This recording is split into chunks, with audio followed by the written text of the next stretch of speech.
ભગવાન દ્વારિકાધીશનો પરમ ભક્ત વિદુર છે અને ભગવાન દ્વારિકાધીશનો અંતિમ મિત્ર એ ઉદ્ધવ છે. ભગવાન દ્વારિકાધીશ જ્યારે સ્વધામ પધાર્યા એ સમયે ઉદ્ધવ ભગવાનની ચરણ પાદુકા લઈ અને બદ્રિકાશ્રમમાં જઈ રહ્યો છે. બદ્રિકાશ્રમમાં જ્યાં ભગવાનના દર્શન થવાના છે. આજે ઉદ્ધવને રસ્તામાં ચાલતા ચાલતા વિદુરજી મળ્યા. વિદુરે ઉદ્ધવને જોતાની સાથે વિદુરે પ્રશ્ન કર્યો, ઉદ્ધવ,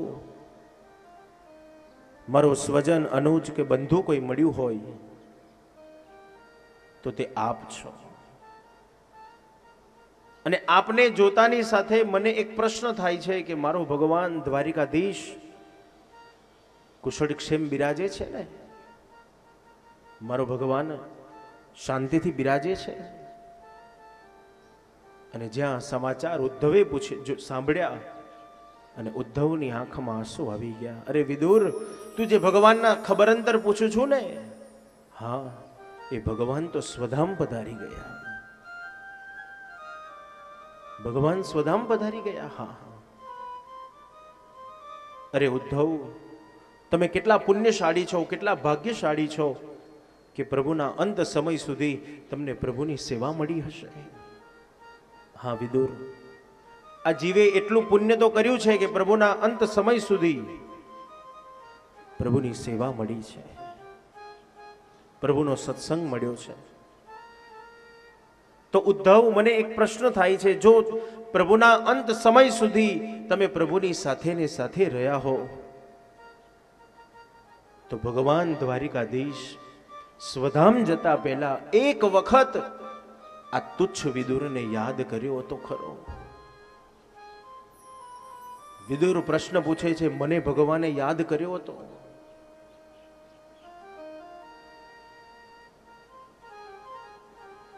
આપણને જિજ્ઞાસા છે, આપણી ઈચ્છા છે કે મારા ગયા પછી આખું ગામ મને યાદ કરે, આખો પરિવાર મને યાદ કરે.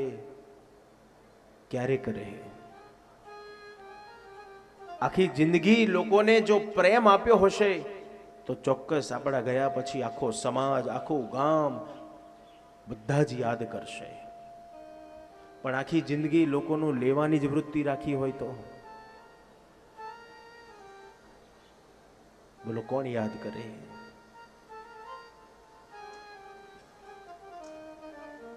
ભગવાન રામને સ્વધામ પધારે લાખો વર્ષ થયા, ભગવાન કૃષ્ણને સ્વધામ પધારે હજારો વર્ષ થયા, છતાંય આજે સવારે ઉઠતાની સાથે આપણે બધા જ એને યાદ કરીએ છીએ, એને દંડવત પ્રણામ કરીએ છીએ, એના કીર્તનો ગાઈએ છીએ. શું આપ્યું આપણને? એ રામે શું આપ્યું? કૃષ્ણએ શું આપ્યું આપણને? બોલો, કોઈને 25-50 લાખ રૂપિયા આપ્યા છે? કશું જ નથી આપ્યું. પણ એક વસ્તુ આપી ભગવાને, સમાજને પ્રેમ આપ્યો. તો આજે આખો સમુદાય, આખો સમાજ એને યાદ કરે છે.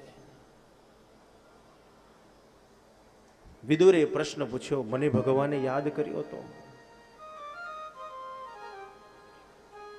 ઉદ્ધવે કીધું, અરે જે વિદુરને આંગણે ભગવાન વગર આમંત્રણે પધાર્યા હોય એ વિદુરને ભગવાન ભૂલી શકે ખરા?